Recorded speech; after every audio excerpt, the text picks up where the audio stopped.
আসসালামু আলাইকুম। আশা করি সবাই ভালো আছেন। আজকে যে বিষয়টি নিয়ে আমি আলোচনা করব সেটি হচ্ছে মূর্তি পূজা সম্পর্কে হিন্দু ও ইসলাম ধর্মের সাদৃশ্যতা।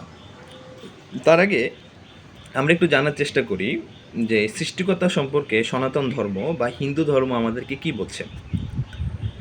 ছান্দোক্য উপনিষদ অধ্যায় 6 দ্বিতীয় খণ্ড এবং মন্ত্র নাম্বার 1-এ উল্লেখ আছে ইক্কাম এবিদিতিয়াম, অর্থাৎ ঈশ্বর একজন ব্যতীত আর কোনো ঈশ্বর নেই। অর্থাৎ এই মন্ত্র থেকে এটা খুবই স্পষ্ট যে সনাতন ধর্ম বা হিন্দু ধর্মে এটা উল্লেখ আছে যে সৃষ্টিকর্তা একজন, এবং ইসলামও এই জিনিসটা খুবই স্পষ্টভাবে আমাদেরকে বলেছে যে কুল হু আল্লাহু আহাদ আল্লাহুস সামাদ, আল্লাহ তাআলা এক ও অদ্বিতীয়, তিনি কারোর মুখাপেক্ষী নন। এখন আসুন যে প্রতিমা পূজা সম্পর্কে এই দুই ধর্মগ্রন্থের অবস্থানটা কী বা সাদৃশ্যতাটা কোন জায়গায়।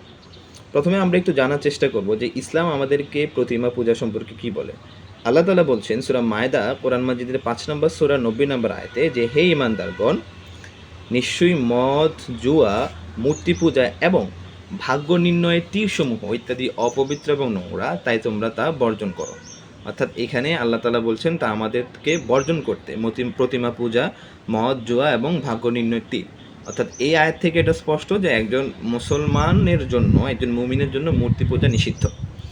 এখন আসুন যে সনাতন ধর্ম বা হিন্দু ধর্ম মূর্তি পূজা সম্পর্কে কি বলছে।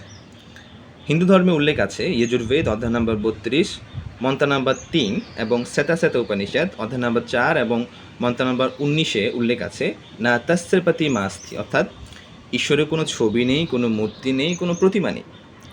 এবং আরও উল্লেখ আছে যজুর্বেদ অধ্যায় নম্বর 40 এবং মন্ত্র নম্বর 9 যে তারা অন্ধকারের মধ্যে যাচ্ছে যারা প্রাকৃতিক জিনিসের উপাসনা করছে। প্রাকৃতিক জিনিসের মধ্যে আছে গাছপালা, মূর্তি, প্রতিমা ইত্যাদি। এখন সনাতন ধর্ম বা হিন্দু ধর্ম থেকেও এই জিনিসটা খুবই স্পষ্ট যে প্রতিমা পূজা তাদের ধর্মগ্রন্থে নিষিদ্ধ। এখন ভগবদ গীতা অধ্যায় নম্বর 16 এবং অধ্যায় নম্বর 16 শ্লোক নম্বর 23 এবং 24-এ একটা ক্রাইটেরিয়া বলে দেওয়া হয়েছে যে কিভাবে অন্যায় এবং ন্যায়কে নির্ধারণ করা হবে।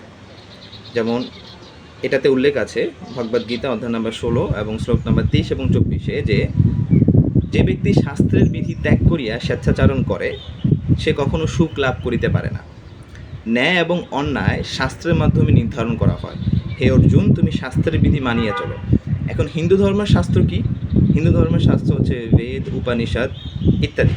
এখন আপনি যদি হিন্দু ধর্ম সম্পর্কে সামান্যটুকু নলেজ রাখেন তাহলে আপনি জানবেন যে হিন্দু ধর্ম দুইটা ভাগে বিভক্ত, একটা হচ্ছে শ্রুতি আর একটা হচ্ছে স্মৃতি। এখন শ্রুতি কোনগুলা?